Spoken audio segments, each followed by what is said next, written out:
कन्हैया कुमार ने कहा है कि जो लोग 2002 तक अपने कार्यकाल पर कभी तिरंगा नहीं फहराते थे, वही आरएसएस वाले आजकल तिरंगे पर बड़ा आंसू बहाते हैं।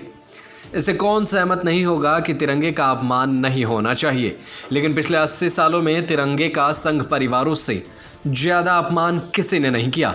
राष्ट्रीय स्वयंसेवक संघ खुद 2002 तक अपने नागपुर कार्यालय पर तिरंगा नहीं फहराता था।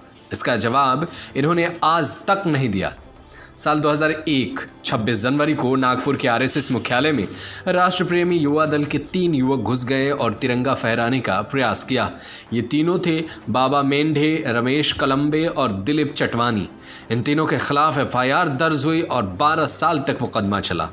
उनका अपराध ये था कि गणतंत्र दिवस पर आरएसएस का तिरंगा झंडा न फहराने उन्हें बुरा लगता था और वे खुद ये काम करने आरएसएस के कार्यालय गए थे।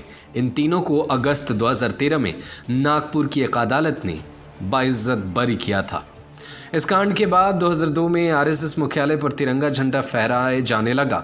सवाल ये है कि आज़ादी से लेकर 2002 तक आरएसएस के लोग खुद अपनी मुख्यालय पर तिरंगा क्यों नहीं फहराते थे? क्या 2002 के पहले तिरंगा भारत का राष्ट्रीय ध्वज नहीं था, या फिर आरएसएस खुद देशभक्त नहीं था? क्या आरएसएस तिरंगा इसलिए नहीं फहराता था क्योंकि आज़ादी के समय से ही वो भारतीय संविधान और राष्ट्रीय झंडे के खिलाफ था? क्या इसलिए कि उनके गुरु गोलवालकर भारत के तिरंगे झंडे को अशुभ बता चुके थे? वो खुद 2 दशक पहले तक तिरंगा नहीं फहराते थे। वे रिटायर्ड फौजियों और किसानों ने देशभक्ति का सबूत मांगे तो ये बेहद अश्लील लगती है।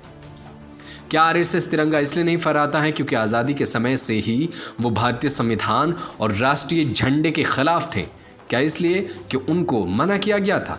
जो खुद 2 दशक पहले तक तिरंगा नहीं फहराते थे, वो हमें ज्ञान देते हैं।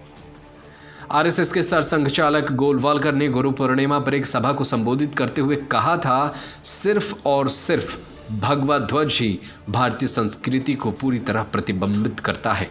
हमें पूरा यकीन है कि अंततः पूरा देश भगवा ध्वज के सामने ही अपना सर झुकाएगा। गोलवालकर का कहना था कि ये तिरंगा कभी भी हिंदुओं के द्वारा ना अपनाया जाएगा और ना ही इसे सम्मानित किया जाएगा। 3 का शब्द तो अपने आप में ही अशुभ और 3 रंगों का ध्वज निश्चय ही बहुत बुरा मनोवैज्ञानिक प्रभाव डालेगा और देश के स्वास्थ्य के लिए हानिकारक होगा। हिंदू महासभा के नेता वीडी सावरकर ने संविधान सभा में कहा था कि भारत का प्रतीक सिर्फ भगवा गेरुआ रंग ही हो सकता है। अगर किसी झंडे में कम से कम एक पट्टी भी भगवा नहीं होगी तो हिंदू उसे अपना झंडा नहीं मानेगा।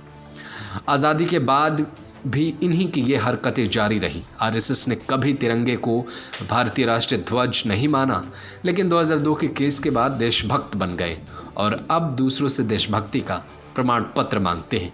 ये सारी बातें कन्हैया कुमार ने कही है। न्यूज़ रूम से नदीम अहमद की report. Subscribe to our YouTube channel and press the bell icon to get the latest updates.